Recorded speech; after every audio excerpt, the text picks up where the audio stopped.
आप सभी का स्वागत है एक बार फिर से प्राचीन भारतीय इतिहास के क्लास में। आज हम लोग प्राचीन इतिहास के अंदर कवर करेंगे मगध का उत्कर्ष। यानी आज हम लोग जानेंगे कि मगध साम्राज्य का उत्कर्ष और इसका विस्तार कैसे हुआ और इस मगध साम्राज्य पे कौन कौन से वंश और उसके शासकों के द्वारा यहाँ पे शासन चलाया गया है। तो आज हम लोग इस वीडियो में मगध साम्राज्य का उत्कर्ष, हर्यक वंश, शिशुनाग वंश और नंद वंश, इन सभी के बारे में हम लोग पूरे डिटेल में सभी फैक्ट के साथ कवर करेंगे, ताकि अगर आप कोई भी एग्जाम देते हैं तो आपका जो क्वेश्चन मगध से पूछता है तो इस वीडियो से बाहर नहीं पूछे। तो बस आप इस वीडियो में लास्ट तक जरूर बने रहिएगा। चलिए हम समझते हैं मगध का उत्कर्ष कैसे हुआ। तो इसको समझने के लिए चलते हैं थोड़ा सा हम लोग पीछे। इसके पीछे जब पिछली क्लास आई थी वह आई थी महाजन पद पे। महाजन पद की बात की जाए तो महाजन पद के अंदर हम लोग देखे थे कि भारत में जो है 16 महाजन पद था।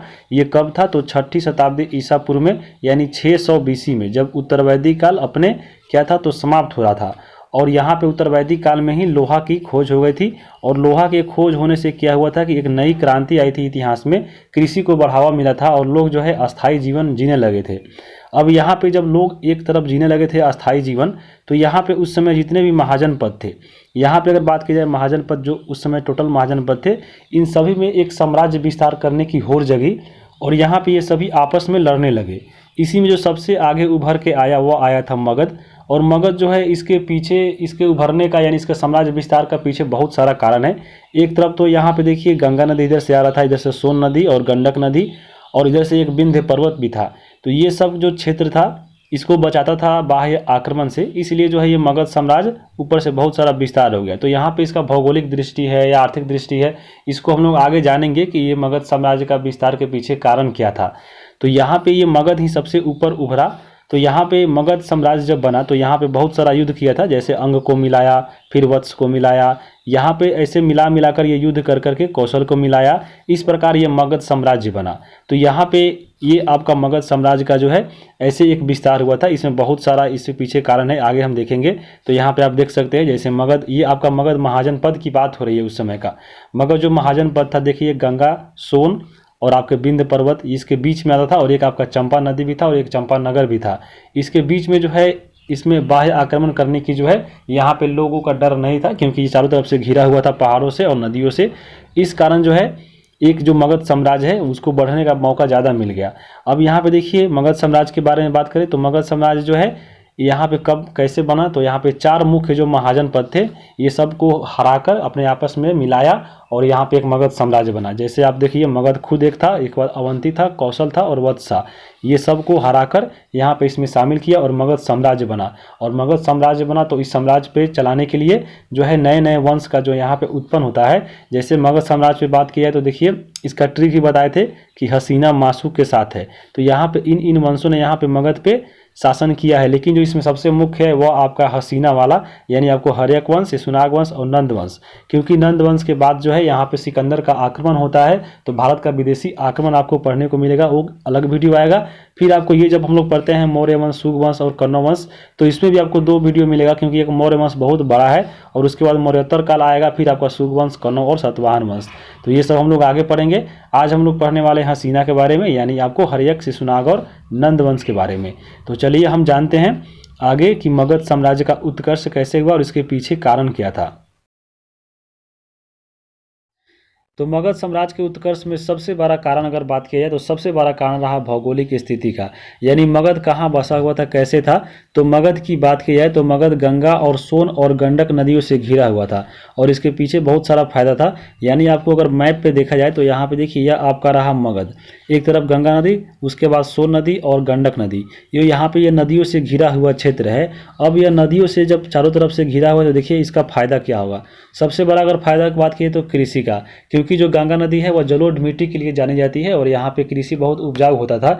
और दूसरी तरफ बात की जाए कृषि में कैसे यहाँ पे तेजी मिला, क्योंकि 6ठी शताब्दी ईसा पूर्व में देखे थे लोहा की खोज हो गई थी। अब यहाँ पे देखिए लोहा का जब खोज हो गया था तो नए नए हथियार बनने शुरू हो गए थे। जैसे मान लीजिए खुरपी बना लिया होगा, लोग कोदारी बना लिया होगा, या उसके बाद हल बना लिया। तो यहाँ पे इसके माध्यम से जो है कृषि में बहुत बढ़ावा देखने को मिला, और जब कृषि होगा तो यहाँ पे आय भी होगा, इसलिए यहाँ पे आर्थिक मजबूती भी मिला यहाँ पे मगध को, तो जो आपको इसके उत्कर्ष में बढ़ावा देखने को मिला।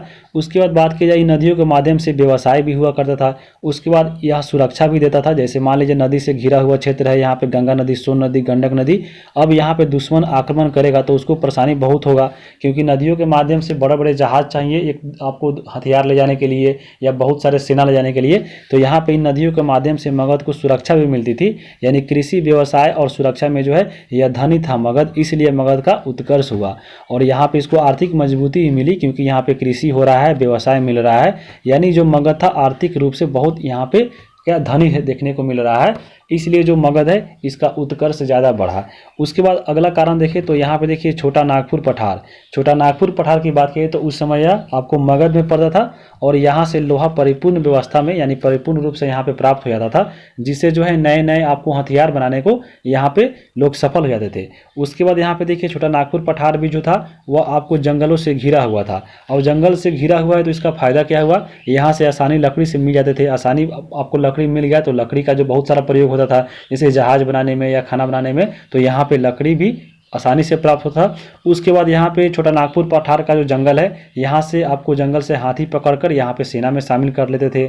उसके बाद शामिल करते थे तो सैन्य शक्ति यहाँ पे उसके माध्यम से बढ़ा। तो यहाँ पे देखिए आर्थिक रूप से भी और सैन्य शक्ति के रूप में भी जो है यहाँ पे मगध बहुत आपको अग्रणी था। उसके बाद यहाँ पे लोहा भी मिल गया था, तो यहाँ पे लोहा मिलता था आसानी से, तो लोहा का हथियार भी लोग बनाते थे जो युद्ध में इस्तेमाल करते थे। जैसे आपको महाशिला कंटक और अथमुसल देखिएगा, उसमें लोहा का प्रयोग हुआ है उस समय, जो आप बाहुबली फिल्म में देखे थे हथियार, यहाँ पे उस समय भी इसमें यूज किया गया था मगध साम्राज्य में। जब हम लोग आगे पढ़ेंगे उसमें हम लोग आगे देखेंगे। तो यहाँ पे आपको छोटा नागपुर पठार होना भी इसमें जो है मगध के उत्कर्ष में बहुत बड़ा कारण रहा। तो यहाँ पे इसको आप समझ लीजिए होंगे। आगे चलते हैं, इसके बारे में आगे हम बात करें इसका उत्कर्ष क्यों बढ़ा। तो यहाँ पे मगध का जो राजधानी हुआ करता था वह हुआ करता था राजगिरी। राजगिर यानी आपको वर्तमान जो राजगीर मिलता है बिहार में, वो वाला क्षेत्र है, उस समय इसका गिरिब्रिज नाम हुआ करता था। तो इस राजगिरी की बात की तो यहाँ पे जो राजगीर है वह 5 पहाड़ियों से घिरा हुआ था। अब यहाँ पे इसकी राजधानी है, मान लीजिए मगध साम्राज्य का जो राजधानी था राजगिरी था। अब जितने भी राजा महाराजा रहते होंगे वो आपको राजधानी में रहते होंगे। जब राजधानी में रह रहे हैं तो यहाँ पे यह पहाड़ियों से घिरा हुआ है, तो दूसरे जो आपको राज्य थे यानी महाजन पद थे वो तो इस पे आक्रमण करेगा नहीं, क्योंकि चारों तरफ से घिरा हुआ है, तो बहुत दिक्कत होगा यहाँ पे आक्रमण करने के लिए। तो यहाँ पे देखिए राजधानी की दृष्टि से भी जो है यहाँ पे बहुत इंपॉर्टेंट था। राजगिरी का मतलब होता ही है राजगिरी यानी राजाओं का घर, यानी यहाँ पे आपको राजा लोग रहते थे, और यहाँ पे तो आक्रमण होगा ही नहीं क्योंकि 5 पहाड़ियों से यहाँ पे यह घिरा हुआ क्षेत्र था। और इससे क्या होता था कि राजा लोग, जो प्रजा लोग थे यहाँ पे, वह दुर्गीकृत महसूस करते थे। यानी इसको ऐसा फील होता था कि हमारे चारों तरफ क्या है, आपको इसमें दुर्गीकृत किया गया है, इसमें कोई आक्रमण नहीं करेगा। उसके बाद यहाँ पे इन लोगों को यानी राजाओं को और प्रजा को बाह्य आक्रमण से भय नहीं था, क्योंकि यहाँ पे पूरा तरफ से दुर्गीकृत था। कौन सा, तो राजगिरी, तो यानी इसका राजधानी हुआ करता था। तो ये भी आप देख लिए, जो राजगिरी राजधानी था ये भी मगध साम्राज्य को बढ़ने में बढ़ावा दिया। उसके बाद यहाँ पे मगध साम्राज्य बात की तो शक्तिशाली शासक जो है यहाँ पे जो क्रम था उसका जारी रहा। जब आप पढ़िएगा मगध साम्राज्य तो देखिएगा इसमें जितने भी शासक हुए वो आपको बहुत शक्तिशाली हुए, और इसका एक क्रम जो है यह चलता रहा, ताकि इसके फायदा यह हुआ कि बीच में कोई अन्य आक्रमणकारी यहाँ पे आक्रमण नहीं किया और मगध साम्राज्य बहुत बड़ा हो गया। तो यहाँ पे शक्तिशाली शासक होने के कारण यहाँ पे राजनीतिक मजबूती भी मिलता है, यानी राजनीतिक क्षेत्र में, सैन्य क्षेत्र में और आर्थिक स्थिति के रूप में यहाँ पे जो मगध है वह बहुत आगे था, इसलिए जो है मगध साम्राज्य का उत्कर्ष हुआ। तो यहाँ पे मगध साम्राज्य का उत्कर्ष के पीछे कारण आप देख लिए होंगे। अब हम आगे चलते हैं, अब यहाँ बात करेंगे मगध साम्राज्य के बारे में। तो मगध साम्राज्य की बात की है तो मगध साम्राज्य का सर्वप्रथम उल्लेख देखने को मिलता है अथर्ववेद में। तो ये पॉइंट याद रखिएगा। मगध साम्राज्य का संस्थापक कौन था, तो वह था बृहद्रथ। बृहद्रथ की बात की जाए तो ऐसा माना जाता है कि आपको यह मगध साम्राज्य की शुरुआती वंश था, लेकिन बहुत सारा बुक में देखने को नहीं मिलेगा। लेकिन बृहद्रथ की बात की है तो ऐसा माना जाता है कि इसी ने सबसे पहले बार मगध साम्राज्य का स्थापना किया था। और यह जो जानकारी मिलता है कहाँ से, तो महाभारत और पुराणों के अनुसार मिलता है। लेकिन वास्तविक संस्थापक अगर पूछे मगध साम्राज्य का तो वह था बिंबिसार, जब हर्यक वंश की स्थापना की गई थी। लेकिन पहला जो इसमें राजवंश था वह था बृहद्रथ वंश, जिसके बारे में हम आगे यहाँ पे चलिए देख लेते हैं। तो यहाँ पे मगध साम्राज्य पे देखिए कौन कौन से वंश पे यहाँ पे शासन किया है, जैसे हर्यक वंश, शिशुनाग वंश, नंद वंश और मौर्य वंश। ये जो है आपके मुख्य वंश है। और इसके पीछे अगर बात की जाए सबसे प्राचीन वंश इस पे कौन है, तो वह बृहद्रथ वंश है। यानी आपको इन सभी वंशों से पहले यहाँ पे बृहद्रथ वंश का यहाँ पे शासन हुआ करता था। तो चलिए सबसे पहले हम यहाँ पे बृहद्रथ वंश को देखते हैं। बृहद्रथ वंश की बात की जाए तो सबसे पहले इसका जो चर्चा किया गया उल्लेख है वह महाभारत और पुराणों में देखने को मिलता है। बृहद्रथ वंश का स्थापना किए थे बृहद्रथ ने। यहाँ पे बृहद्रथ का ही पुत्र था जरासंध। जरासंध के बारे में आप लोग मालूम होगा, जरासंध के बारे में आप लोग पढ़े भी होंगे आपको महाभारत में। जैसे जो जरासंध था वह आपको भीम से लड़ा था और इस श्री कृष्ण के कहने पर ही यहाँ पे भीम ने जो है जरासंध को मार दिया था, जो आपको बृहद्रथ का ही पुत्र था। तो ये आपको उस समय देखने को मिलेगा, इसलिए महाभारत और पुराणों से में इसको देखने को इसका उल्लेख दिया गया है। इसलिए ऐसा माना जाता है कि मगध साम्राज्य पे सबसे जो प्राचीन शासक था या प्राचीन वंश था वह था बृहद्रथ वंश। तो यहाँ पे आप इसको देख सकते हैं। अगर बात की जाए बृहद्रथ वंश का, तो बृहद्रथ वंश का सबसे अंतिम शासक हुआ था रिपुंजय। रिपुंजय की बात की तो यह कमजोर और योग्य शासक था और यहाँ पे मंत्रियों के द्वारा इसका हत्या कर दिया गया और फिर बाद में यहाँ पे एक नए वंश की शुरुआत हुई, जिसमें आपको आता है हर्यक वंश, शिशुनाग वंश, नंद वंश और मौर्य वंश। ये आपके मुख्य है। उसके बाद यहाँ पे देखिएगा नंद वंश के बाद इसके बीच में मिलेगा विदेशी आक्रमण, उसके बाद मौर्य वंश और उसके बाद मौर्योत्तर काल। लेकिन ये सभी आपको मगध पे ही शासन किए थे। तो यहाँ पे ट्रिक भी बताए थे हम लोग, हसीना मासू के साथ है। जैसे ह से हर्यक वंश, सी से शिशुनाग वंश, न से आपके नंद वंश, उसके बाद म से मौर्य वंश, फिर स से आएगा शुक वंश और क से कन्नव वंश और यहाँ पे सात से सातवाहन वंश। तो यहाँ पे हम लोग इसको आगे देखेंगे। और आज का जो क्लास है हर्यक, शिशुनाग और नंद वंश पे है, क्योंकि आगे जो अगला क्लास होगा आपको सिकंदर का आक्रमण देखने को मिलेगा। तो चलिए हम यहाँ पे अब जितने भी शासक वंश हम लोग यहाँ पे देखने वाले हैं हर्यक, शिशुनाग और नंद वंश को पूरे अच्छे से डिटेल में कवर करते हैं। तो सबसे पहले बात की जाए हर्यक वंश का। हर्यक वंश की अगर बात की जाए तो हर्यक वंश को पितृहंता वंश भी कहा जाता है। पितृहंता वंश इसलिए कहा जाता है क्योंकि हर्यक वंश के जितने भी शासक हुए अपने पिता की हत्या करके गद्दी पे बैठे थे, इसलिए यहाँ पे हर्यक वंश को पितृहंता वंश कहा जाता है। हर्यक वंश पे बहुत सारे शासक हुए। इसमें जो सबसे इम्पोर्टेंट है आपको इसमें है बिंबिसार, उसके बाद आए अजातशत्रु, उसके बाद उदयन, उसके बाद आए अनिरुद्ध, उसके बाद मुंडक और लास्ट में आए नागदशक। तो यहाँ पे इसको ट्रिक से भी याद रख सकते हैं और इसका ट्रिक है बउआ मुन्ना। यहाँ पे बउआ मुन्ना आपको याद है तो हर्यक वंश के पूरे शासक याद हो जाएंगे। जैसे आपको बी से बिंबिसार हो गया, ए से अजातशत्रु, उ से उदयन, ए से अनिरुद्ध, मु से मुंडक और ना से नागदशक। तो आपको अगर ऐसे याद है तो इससे भी और अच्छा है, अगर याद नहीं है तो आपको बउआ मुन्ना के माध्यम से याद रख सकते हैं। तो हर्यक वंश के संस्थापक जो हुए वह हुए बिंबिसार, और ये बिंबिसार जो थे हर्यक वंश के जो है प्रथम शासक हुए और साथ में मगध साम्राज्य का वास्तविक संस्थापक इनको कहा जाता है। तो यहाँ पे बिंबिसार के बारे में चलिए देख लेते हैं। बिंबिसार जो है 15 वर्ष की आयु में जो है राजा बन गए थे और हर्यक वंश के पहले शासक थे। और क्योंकि यहाँ पे हर्यक वंश की स्थापना की है तो पहला शासक होंगे ही, और मगध का जो है वास्तविक संस्थापक भी माने जाते हैं बिंबिसार, क्योंकि बिंबिसार जो है मगध साम्राज्य को फैलाने में बहुत बड़ा योगदान दिया है। तो चलिए हम उसको योगदानों को भी देखेंगे। लेकिन हर्यक वंश का जो राजधानी हुआ करता था वह हुआ करता था राजगिरी, जिसको गिरिब्रिज के नाम से भी जानते थे। अब यहाँ पे हर्यक वंश का सबसे बड़ा जो लक्ष्य था, जो सबसे इम्पोर्टेंट था, उसका विस्तार करना, क्योंकि शुरू में जो साम्राज्य बना था तो यहाँ पे विस्तार करना जरूरी था। और यहाँ पे बिंबिसार जो है बहुत इसका विस्तार किया और बहुत तेजी से किया। यह जाना ही जाता है विस्तार के लिए। तो यहाँ पे देखिए इसका जो लक्ष्य है वंश और साम्राज्य विस्तार। तो यहाँ पे देखिए बिंबिसार ने अपने वंश और साम्राज्य को कैसे फैलाया। तो बिंबिसार ने अपने साम्राज्य विस्तार के लिए यानी साम्राज्य फैलाने के लिए 3 नीति अपनाया। पहला नीति था वैवाहिक संबंध के द्वारा। इसने वैवाहिक संबंध के माध्यम से 3 शादियां किया था। उसके बाद दूसरा है मैत्री संबंध। मैत्री संबंध के द्वारा अवंती को यहाँ पे अवंती के शासक के साथ जो है दोस्ती का हाथ बढ़ाया था। और युद्ध नीति के द्वारा यानी अंग को जो है जीतकर मगध में मिलाया था। तो यहाँ पे ये 3 नीतियाँ अपनाकर जो है बिंबिसार ने बहुत अपना बड़ा साम्राज्य बना लिया था।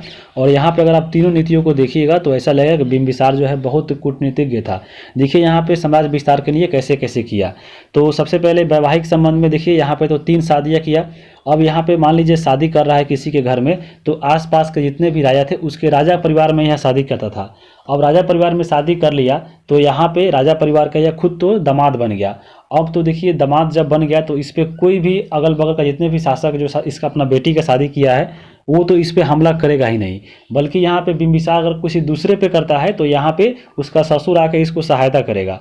इसलिए जो है यहाँ पे ऐसा नीति अपनाया बिंबिसार। अगल बगल के जितने भी शासक था वो आपके शासक घर में उसके बेटी से या बहन से शादी कर लिया, ताकि वहाँ का वह दामाद बन जाए और ससुर उसको सहायता करे दूसरे जगह अगर बिंबिसार आक्रमण करता है तो यहाँ पे यह नीति सबसे फेमस रहा है इसका। उसके बाद देखिए मित्रता द्वारा कैसे किया, तो यहाँ पे अवंती के शासक था चंद्रप्रदोत, उसको यहाँ पे हेल्प किया। जब इसको बीमारी हो गया था चंद्रप्रदोत को पीलिया नामक, तो अपने राजवैद्य को भेजकर इसको ठीक करवाया था। इसलिए यहाँ पे मैत्री के द्वारा जो है अवंती को भी अपने क्षेत्र में मिला लिया था। और यहाँ पे आगे अगर बात करें तो युद्ध नीति के द्वारा, अब मान लीजिए कोई अगर अगल बगल का देश है, मान लीजिए उसके राजा परिवार में कोई सिस्टर नहीं है या आपको उसका घर में कोई बेटी नहीं है, तो उसको यहाँ पे क्या, अगर वो नहीं मान रहा है तो उसको युद्ध करके अपने क्षेत्र में मिला लेता था। तो ये 3 नीति अपनाकर ऐसे बिंबिसार जो है अपने क्षेत्र को फैलाया था। तो चलिए हम इस तीनों को एक एक करके देखते हैं। सबसे पहले वैवाहिक संबंध को देखते हैं। देखिए विवाह करके इसने कैसे साम्राज्य फैलाया, हालांकि वर्तमान में भी फैलाया जा रहा है। जैसे देखिएगा कोई लड़का है तो लड़का वैसा घर में शादी करता है साम्राज्य फैलाने के लिए जिस लड़की का कोई भाई नहीं रहता है, और वहाँ पे घर जमाई बन के फिर वह जो है ससुराल में अपना साम्राज्य फैलाता है। तो अभी भी फैलाया जा रहा है और उस समय भी फैलाया जा रहा था। तो यहाँ पे वैवाहिक संबंध देखें अगर हम बिंबिसार का, तो देखिए बिंबिसार की 3 पत्नियां थी। पहली थी चेलना, जो चेलना थी वह लिच्छवी शासक चेटक की बहन थी, और इसी से उत्पन्न हुआ था अजातशत्रु जो अगला शासक बना था आपको हर्यक वंश का। दूसरी पत्नी थी महाकोशला की बात की है तो यह कौशल जो राजा था, कौशल जो राजा थे प्रसेनजीत की बहन थी। और यहाँ पे जब यह शादी किया तो उसको दहेज में काशी दिया गया। अब काशी दिया गया तो काशी में मतलब ये नहीं कि काशी उठाकर दे दिया गया, अब काशी से जितने भी टैक्स मिलता था वह सब आपको प्राप्त होता था किसको, तो यहाँ पे बिंबिसार को। तो यहाँ पे इसको फायदा हो गया। और उसके बाद तो यहाँ पे देखिए प्रसेनजीत इसका ससुर बन गया तो इसको हेल्प करेगा ही।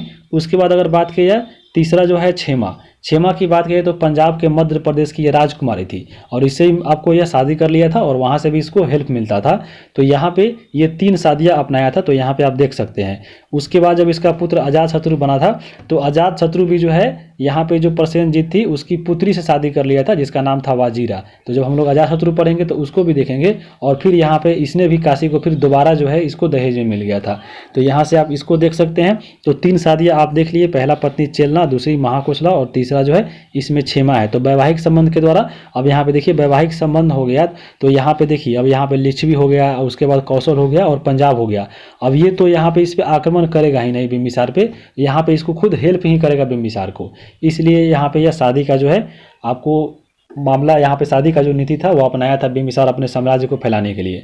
दूसरा हम देख रहे थे मैत्री संबंध की बात किया तो बिंबिसार ने अपने राजवैद्य जीवक को अवंती भेजकर वहाँ के शासक चंद्रप्रदोत को पीलिया बीमारी ठीक करवाया था। हालांकि अगर बात की जाए सबसे पहले यहाँ पे जो है अवंती के शासक सबसे पहले अवंती पे हमला किया था आपको इस बिंबिसार ने, लेकिन यहाँ पे वह युद्ध नहीं फरियाया। फिर यहाँ पे जब चंद्रप्रदोत को बीमारी हो गया पीलिया, उसमें पीलिया बहुत खतरनाक बीमारी था, उसका इलाज उस समय नहीं हुआ करता था।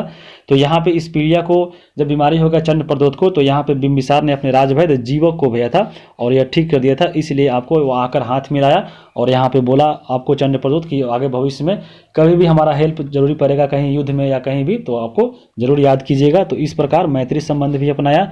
उसके बाद युद्ध नीति की बात की है तो यहाँ पे देखिए अंग देश जो था, आपको एक अंग देश था, ये आपको नहीं मान रहा था कि हम आप में नहीं मिलेंगे, इसलिए यहाँ पे इसके द्वारा युद्ध करना पड़ा। और फिर यहाँ पे इसके शासक थे ब्रह्मदत्त, तो ब्रह्मदत्त को हराकर अंग को भी यहाँ पे मगध में मिला लिया था और वहाँ का शासक है अपने बेटे अजातशत्रु को बना दिया था। तो ये आपको ये तीनों नीतियों के द्वारा देख लिए कैसे फैला रहा है। उसके बाद हम देखेंगे अब बिंबिसार के बारे में और चीज़ें। तो बिंबिसार जो था बौद्ध धर्म का पोषक था। राजगृह नामक जो शहर बसाया था बिंबिसार ने ही बसाया था और इसका पुत्र हुआ अजातशत्रु, और अजातशत्रु ने बिंबिसार की हत्या कर दिया और अगला राजा बना आपके अजातशत्रु।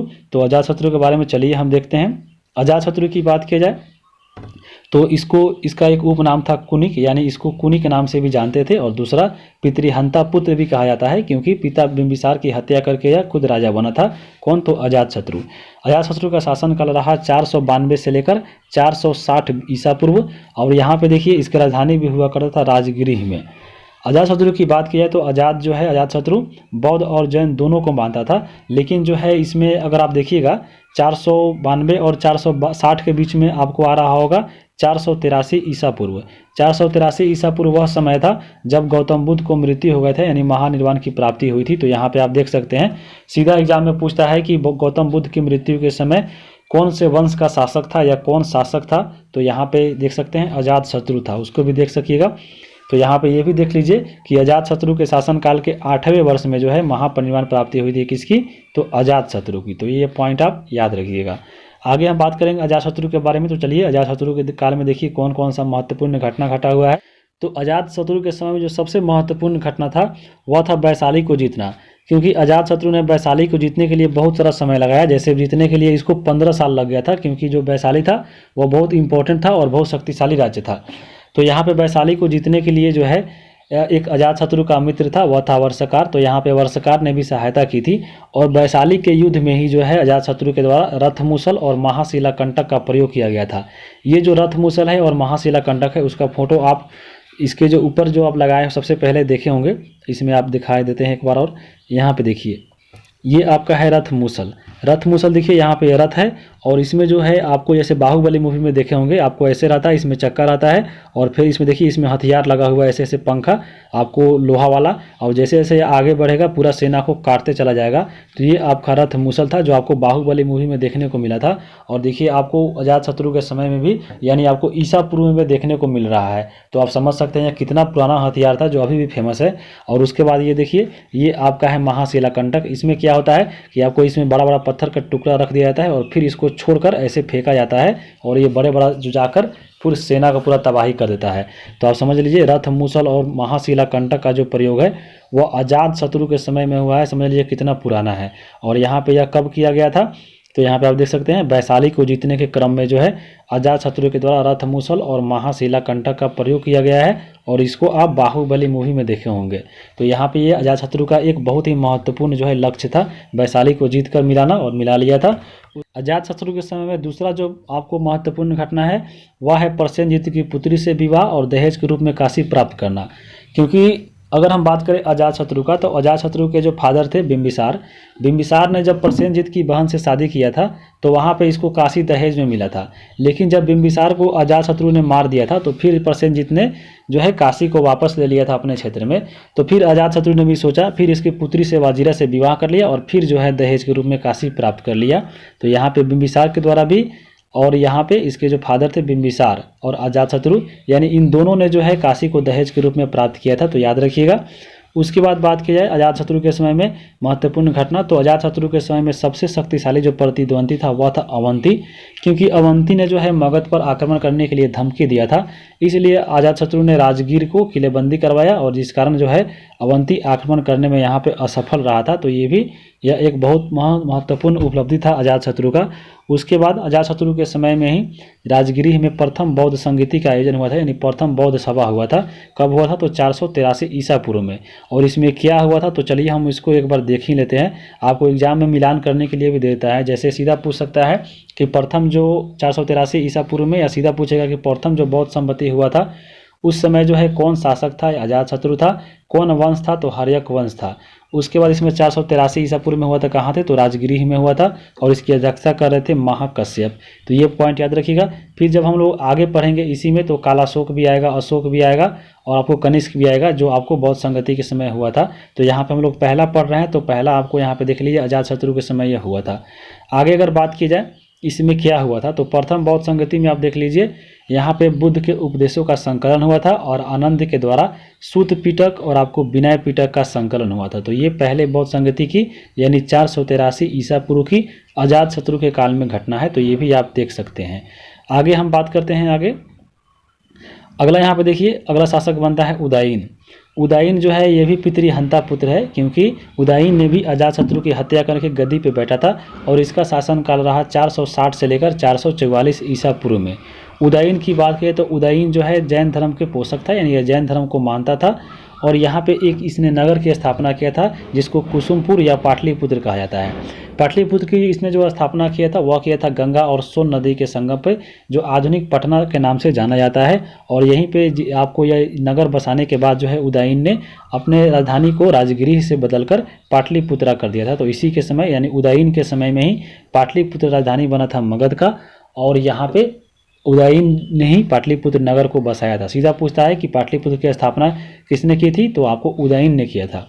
उदयन के समय मगध साम्राज्य जो है उत्तर में हिमालय से लेकर दक्षिण में छोटा नागपुर पठार तक फैल गया था। तो ये भी पॉइंट याद रखिएगा। और उदयन की बात करें तो उदयन की हत्या कर दिया गया था एक व्यक्ति के द्वारा चाकू मारकर। जब यह मर गया तो इसका 3 पुत्र था, एक था अनिरुद्ध और मुंडक और नागदशक। ये तीनों ने क्रम से शासक बना, लेकिन इसमें जो सबसे इंपॉर्टेंट है नागदशक है। नागदशक जो है आपको इसमें हर्यक वंश का सबसे अंतिम शासक बना, और इसको एक मंत्री था शिशुनाग, इसी का मंत्री था, यानी शिशुनाग ने जो है इसकी हत्या कर दिया और खुद एक शिशुनाग वंश की स्थापना की थी। तो हर्यक वंश आप देख लिए। आगे हम चलते हैं शिशुनाग वंश पे। शिशुनाग वंश की बात की जाए तो अभी हम देखें शिशुनाग वंश के संस्थापक कौन थे। शिशुनाग, क्योंकि शिशुनाग ने ही है आपको नागदशक की हत्या कर दी थी और यह आपको एक नया वंश यानी शिशुनाग वंश की स्थापना किया था। शिशुनाग वंश के बारे में बात की जाए यानी शिशुनाग के बारे में, तो ऐसा माना जाता है कि शिशुनाग जो था यह शिशु अवस्था में ही माता पिता के द्वारा इसको परित्याग कर दिया गया था और एक नाग के द्वारा इसकी रक्षा की गई थी, इसलिए जो है इसका नाम शिशुनाग पड़ा। यानी शिशु यानी यह शिशु में ही इसके माता पिता छोड़ दिया था, फिर नाग के द्वारा रक्षा किया गया तो यह हो गया शिशुनाग। तो आप इसको याद रखिएगा।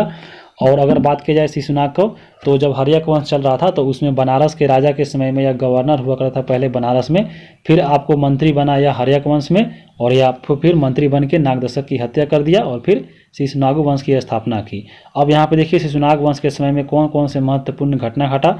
तो यहाँ पे देखिए शिशुनाग ने जो है अभी इसमें जो मगध साम्राज्य का इस समय राजधानी बनाया वह बनाया था वैशाली को।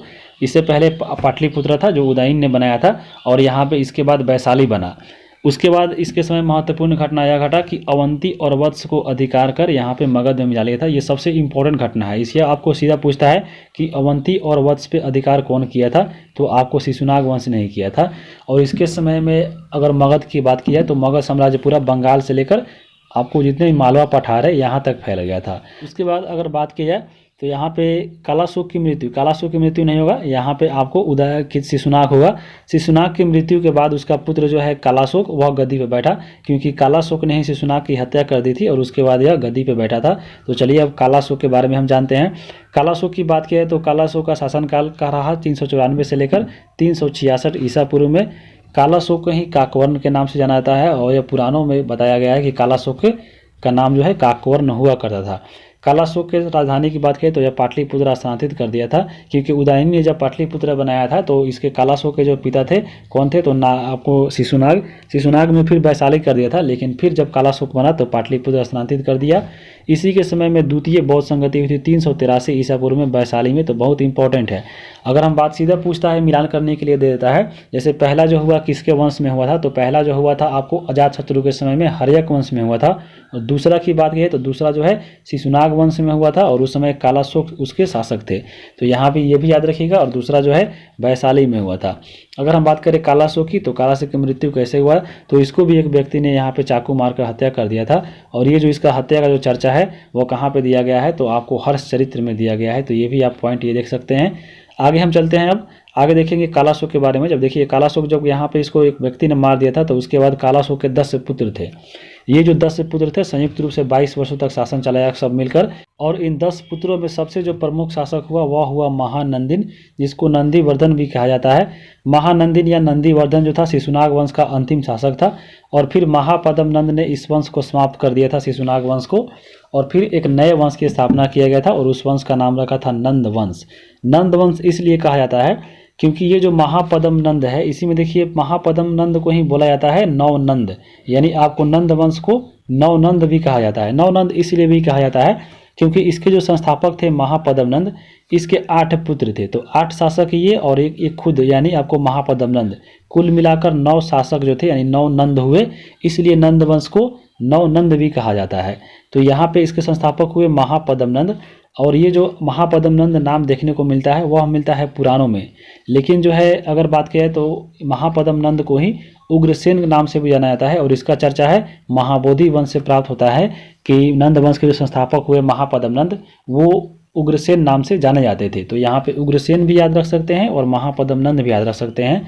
अगर हम बात करें महापद्म नंद की, तो महापद्म नंद प्रथम गैर क्षत्रिय शासक हुए थे मगध साम्राज्य का, क्योंकि उससे पहले जो भी शासक हुए थे वह सब क्षत्रिय थे। और यहाँ पे ये जो महापद्म नंद थे एक या शूद्र थे। तो ऐसा माना जाता है कि प्रथम गैर क्षत्रिय शासक कौन था, तो आपको महापद्म नंद बहुत इंपॉर्टेंट है। सीधा एग्जाम में पूछता है कि मगध साम्राज्य का प्रथम गैर क्षत्रिय शासक कौन था, तो वह महापद्म नंद था। पूरे मगध की बात करें तो पूरे मगध साम्राज्य का सबसे शक्तिशाली शासक माना जाता है महापद्म नंद को। इसने पहली बार कलिंग को जीतकर ही मगध में मिला लिया था, जिसको कलिंग को जीतने में बाद में अशोक ने बहुत समय लगा दिया था और उसके बाद हृदय परिवर्तन भी हो गया था। तो यहाँ पे समझ सकते हैं उसको, यानी उस कलिंग को महापद्म नंद ने जीतकर मगध में मिला लिया था। और यहाँ पे कलिंग के बारे में अगर हम बात करें, कलिंग जो जीता था यहाँ पे महापद्म नंद ने, इसका जो उल्लेख मिलता है कहाँ पे मिलता है, तो कलिंग शासक हुए खारवेल।